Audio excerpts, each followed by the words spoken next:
episode of the 10-minute talk, which this week is going to be called the quarantine talk, I think. Yeah. Yeah, something like that. It'll probably be whatever, be 10-minute tantrum. But this week we're going to be talking about basically the economics behind WWE's latest decisions and all their releases. So that's everything that we can basically cram in for the next 10 minutes. Go! Oh no, you're the financial guy, you go. Correct? Well, I'm not a financial guy, man. It's just, at the moment, man, WWE have seemed to be making some fucking shocking decisions, and I don't understand it, like, do you know what I mean? Like, because I know a lot of fans online are outraged at the moment, and I know there are fans that are sitting on both sides. My side of the story is, I think that they've made some stupid fucking decisions, some real big mistakes, like the XFL for a start, all that money ploughed into that. Something to me screams fraud, right? I don't know. I don't know enough about it, right? But something screams fraud, right? Because they pumped all that money into that. They haven't made a loss because they brought all their money out of it, so they didn't have to incur like financial penalizations or whatever. So that money was saved, and they didn't have to pay the sponsors and whatnot. There is circumstances around that, right? Then you've got this 18.5 million that they've just pledged to Donald Trump's re-election campaign that allowed them to be back on air live.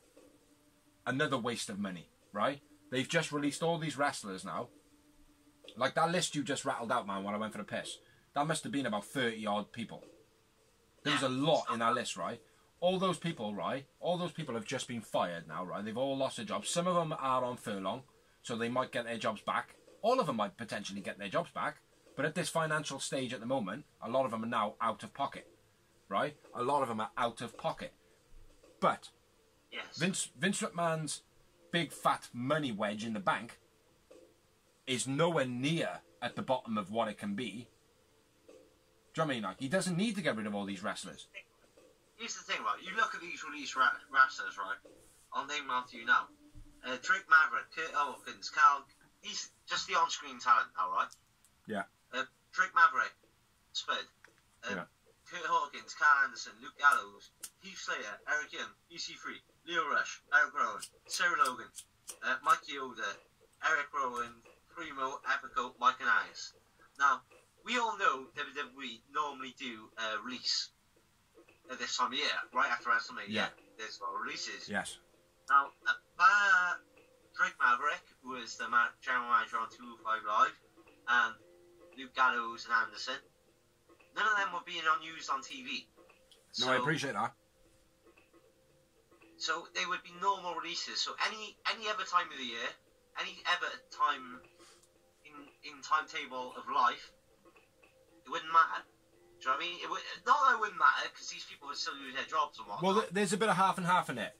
Yeah, under the microscope, just because of the pandemic. Let's not forget that. Of course. I understand that, mate, but what you got to remember as well, right, is WWE don't need to be firing all these people, putting them into an uncertain circumstance. Most of these wrestlers won't be able to get new jobs now for a while. That's not WWE's fault. It's not WWE's fault, but they didn't need to fire them in the middle of a pandemic where people are struggling. Yeah, but what I'm saying is this isn't a natural thing. No, it's not. It's not, mate. Yearly company thing. It is, but it's a lot, though. Come on, admit it. Business goes on. It does, of course it does. But this is a lot of people they've got rid of. That's a lot of people, mate. Look at the big names. Look at the big names. Look at the big names in it. If you look at the list, though, if you literally look at this list, yeah, there's a lot of talent in it. I'm not denying that. Yeah, big name talent. There is no denying that. Yeah. Whatsoever. Let me pause you there. Let me pause you there. There's actual active employees. Mikey Yoda, the referee. Yeah. Luke Gallows and Anderson being AJ Styles bitches. Yeah.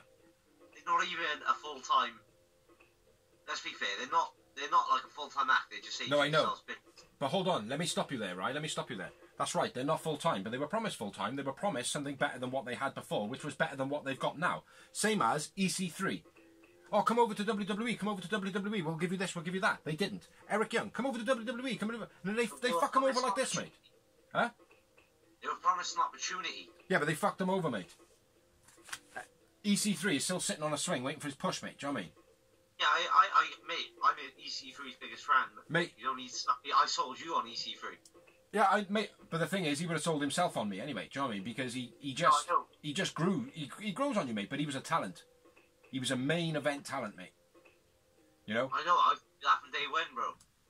That is, but it's not about the talent anyway. We're talking about the economics of it. Like, it's like, okay, so your side of the fence is, well, yeah, so what?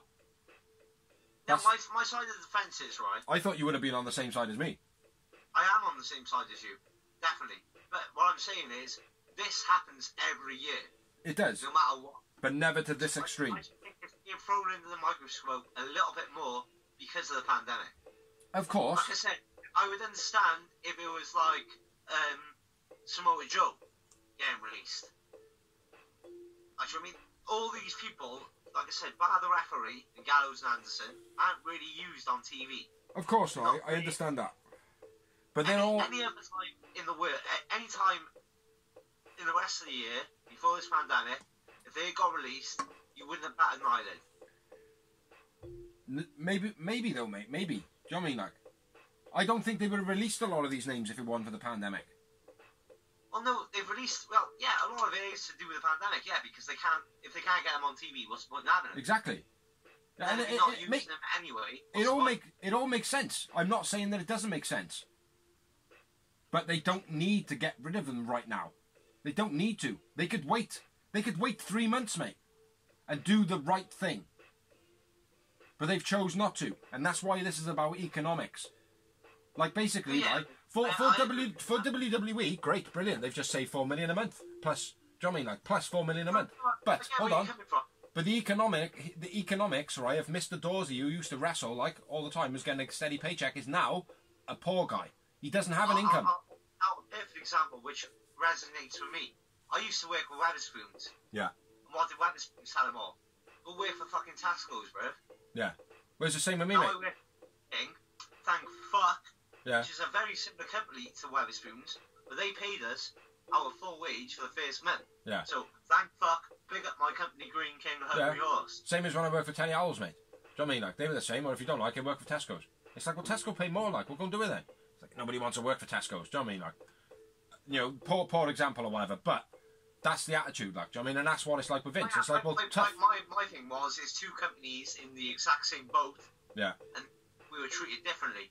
Yeah. And to be honest, if I was looking at it from the outside before I knew what was happening, I would have went with Wetherspoons is going to treat you better. Yeah. They're a bigger company. They know better. Yeah. But they're a machine.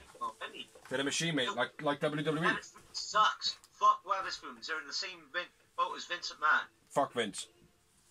But, yeah, it's terrible what is happening at the moment with the pandemic and the fact that all those people just got fired.